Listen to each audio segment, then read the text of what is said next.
Well, what a terrific game we've just witnessed here in Sharjah tonight for the DP World ILT20 match number 4. It was the Vipers who decided they wanted to have a bowl first, and it definitely stood them in great stead. That partnership between Hetmeyer and Lawrence was absolutely outstanding. And of course, it was Tanvir who really held his own in the end for his team. What an exciting match to be part of.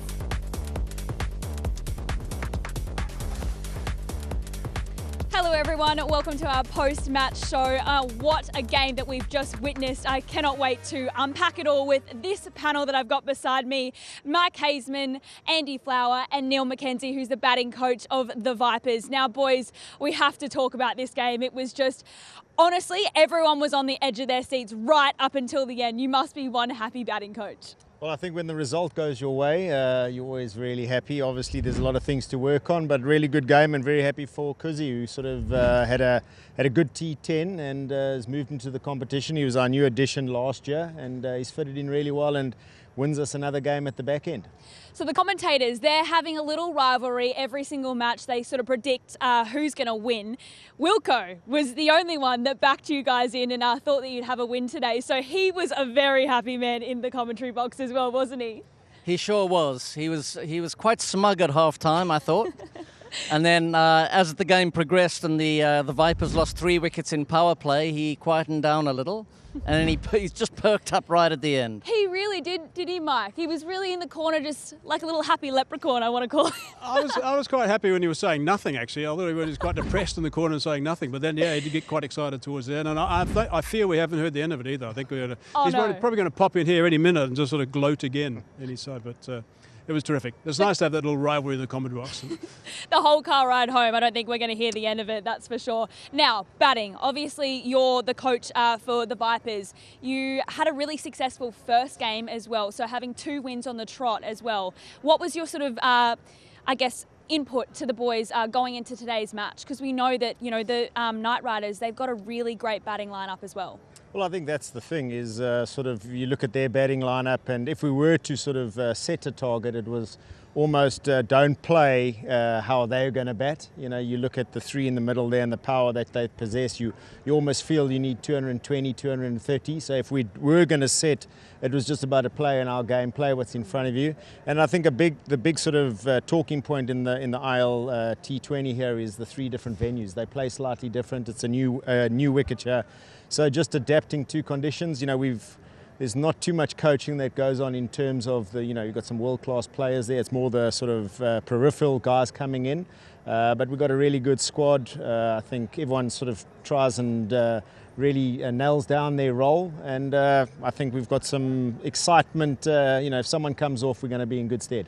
Mac, were you watching at the end?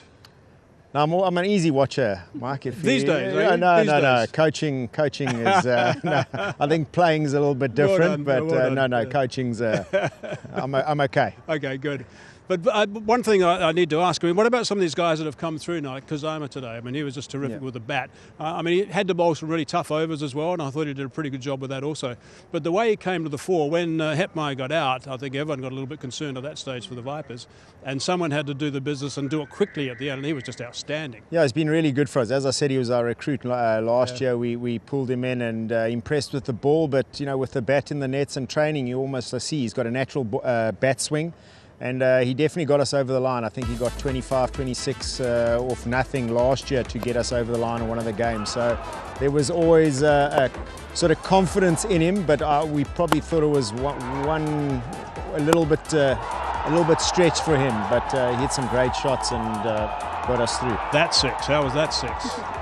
Yeah, that was, I think with him as well, he's such a humble, good guy. I don't think he realises his ability with bat and ball. So I think has got him sort of like, if you want to bowl a bumper, he's got some real gas and he bowls a heavy ball. And on the batting side is like, just trust your swing. Make a position, trust your swing and, get some confidence, you can play. Brilliant. Mark, another key part of this game was Hetmeyer's acceleration in those middle overs. He's just come across from Golf Giants to join you guys, key rivals, the 2 teams. What are your first impressions of working with Hetty? Yeah, I think when you're working with these big hitters and these guys that sort of globetrot. I think he knows his game, comes in there, and I think it's just about getting him into a good space, sort of pushing him in when he wants to go in, and we can see how destructive he is. He has to have 25 good balls, or if he's 20 deliveries out there, the game does change. So you obviously had him at Golf Giants, so we've been playing against him, and obviously that's why you didn't back us. You were back in the Night Riders from the golf days there, Andy. But that was he was batting well for you, and I think he took us down a couple. So it's nice to have him in our side. But then obviously if you look at the Night Rider side, we've lost two of our Vipers that we've had for 3 years in terms of Hales and Rutherford. So it's a strange world where you sort of invest in these guys, and you sort of you're around the training with them, and they open up, if you're lucky, they open up their game to you, and then the next year they're gone, and you're trying to offer advice how to get them out, which is hard to navigate.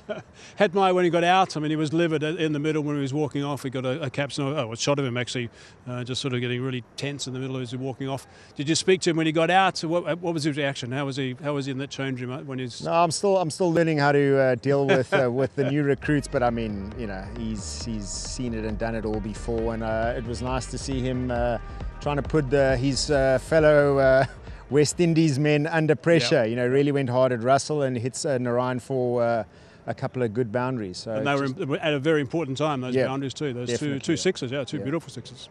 Mac, you've coached all over the world in international cricket, but also in franchise cricket.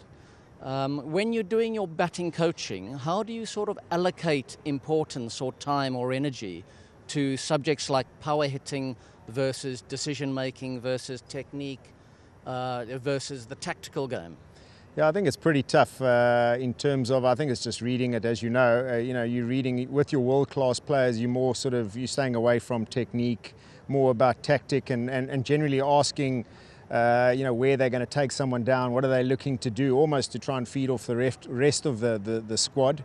And I think if I quite like the technical side, so that's more for the guys who are coming in, your peripheral guys. So you do a lot of work, you prepare the world-class players and your team, but the peripheral, I think that's where you do most of the coaching, and a lot of these guys are young, new guys where, it's just exploring different sort of avenues, sort of loading up your back hip and sort of trying to get into their game, and hopefully they open up and sort of, that squad cohesion, you just want everybody to just try and get a little bit a part of everyone's game and feel like you belong there.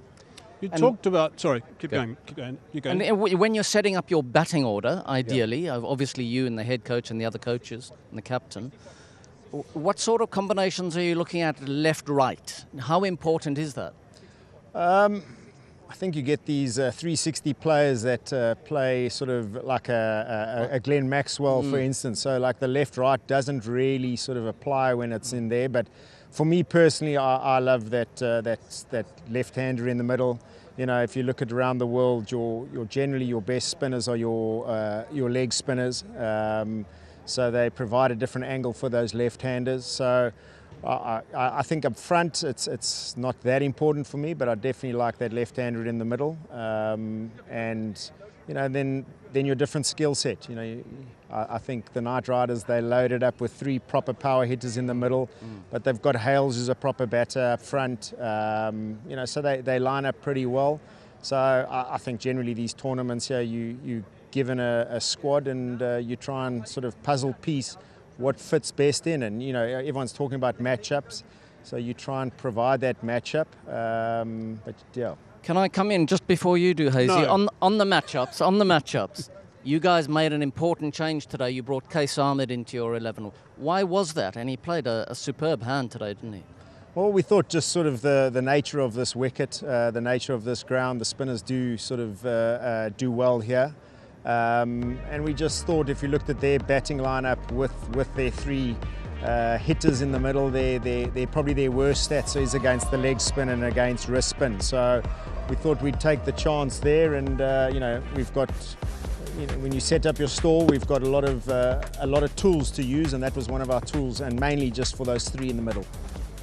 That was my question, actually. Love it. Oh, sorry, Right, Hazy. so- Okay, you can just leave, Hazy. See ya. No, but on I that, might I just want to stand know here. about that research beforehand, because obviously he's done it in the past, particularly Nur Ahmed has done in the past against these power hitters in particular. So how much research do you do about that? And you came into this game obviously totally aware of it. Yeah.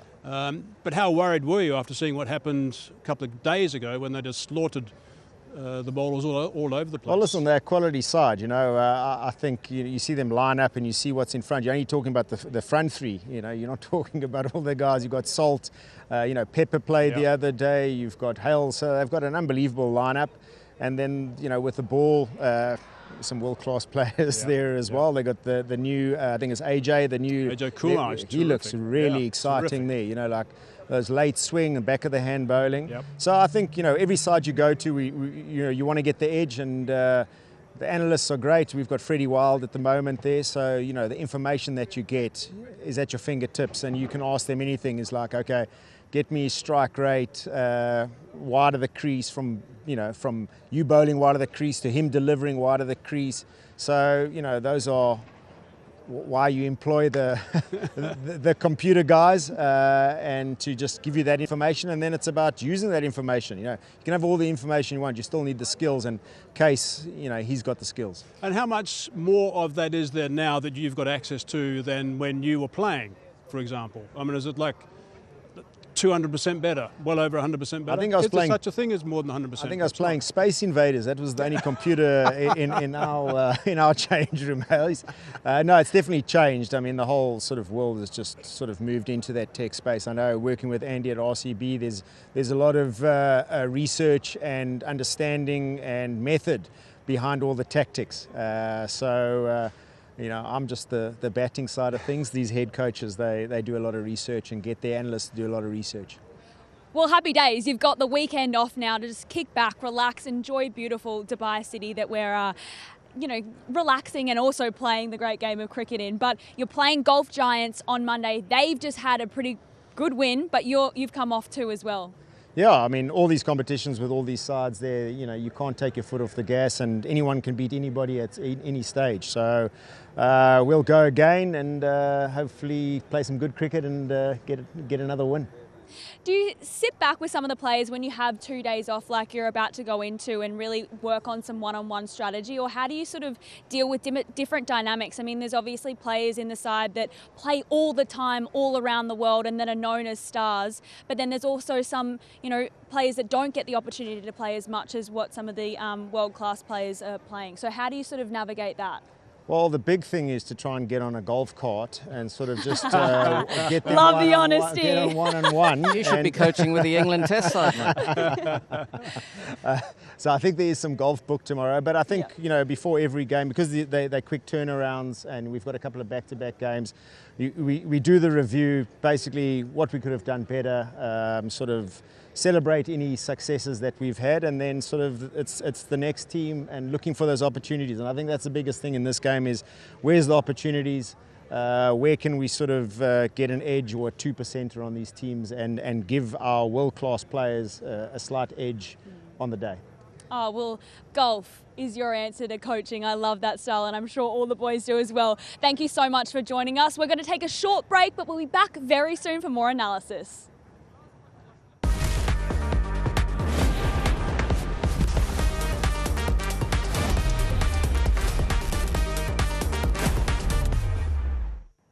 Welcome back, everyone. Now, we have a bit of a special treat for you, something a little bit different. Awais Shah and Waqar Younis are going to take it away with a little bit of a demonstration. Kick back, relax, and learn from the experts, I'm going to say.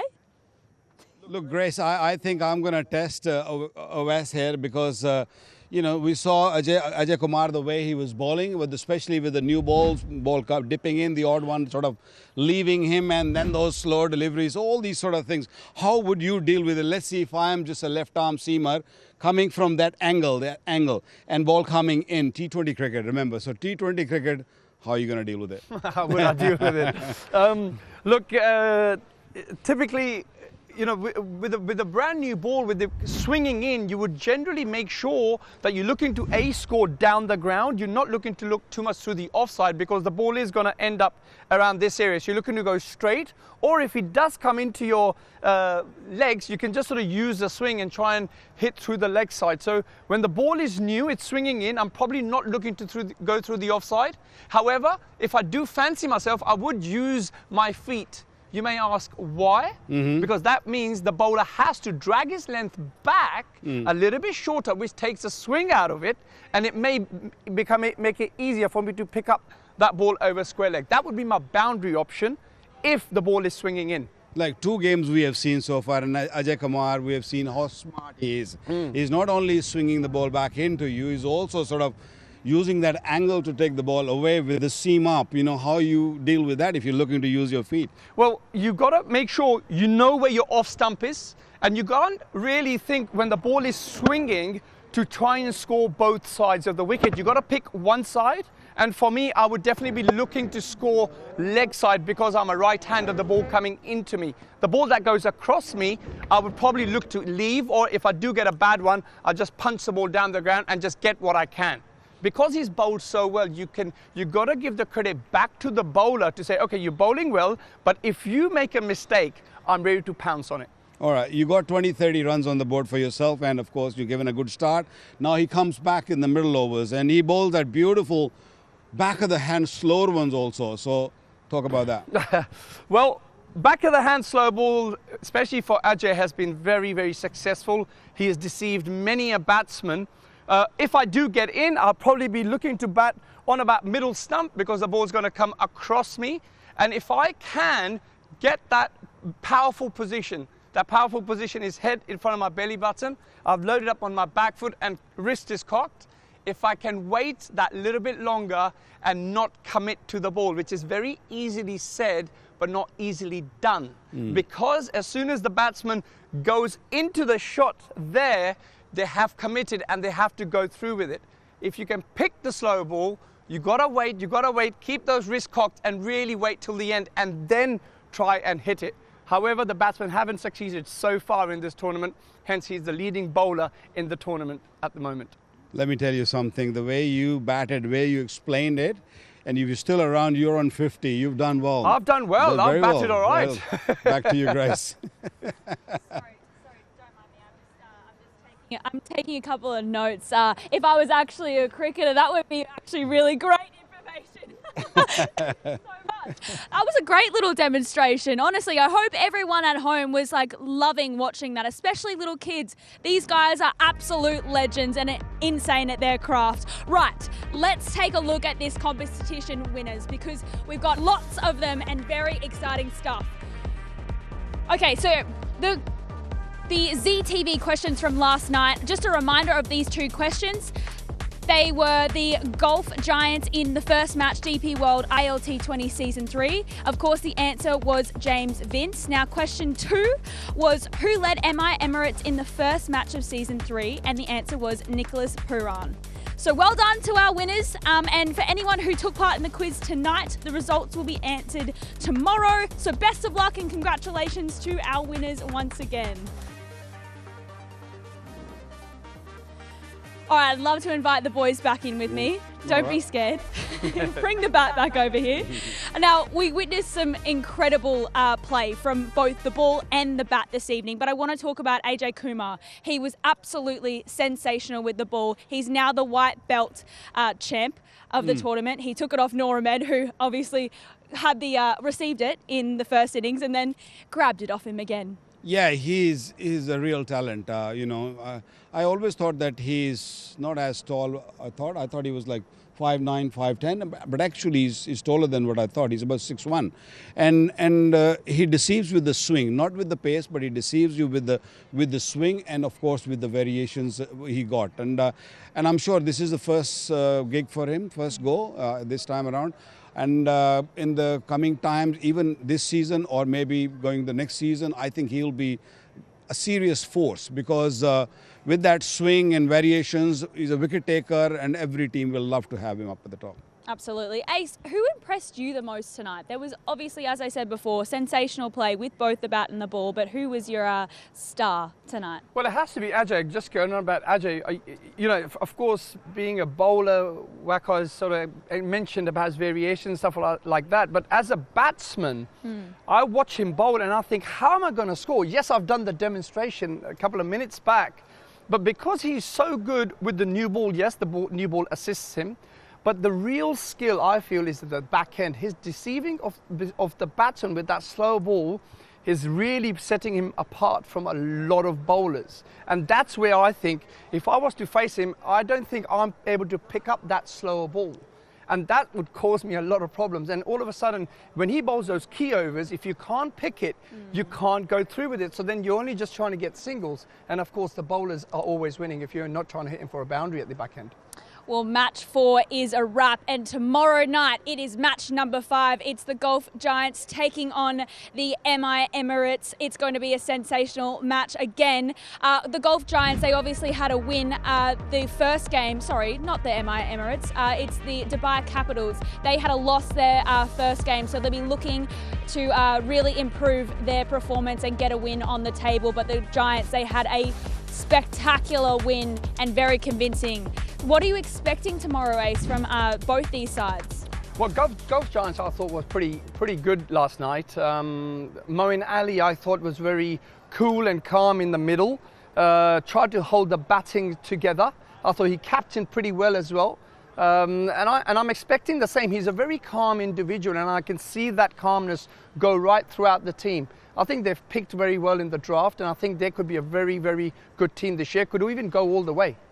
Waka, the Capitals need a win. It's super critical for them tomorrow night. Yeah, early days, I'll still say that. But yeah, you need to keep up with the other teams. You cannot really sit back and relax. These tournaments and these games, they come thick and fast. So you have to really be on your toes all the time. So it's important for both of teams to play really good cricket. I have not seen them both play yet.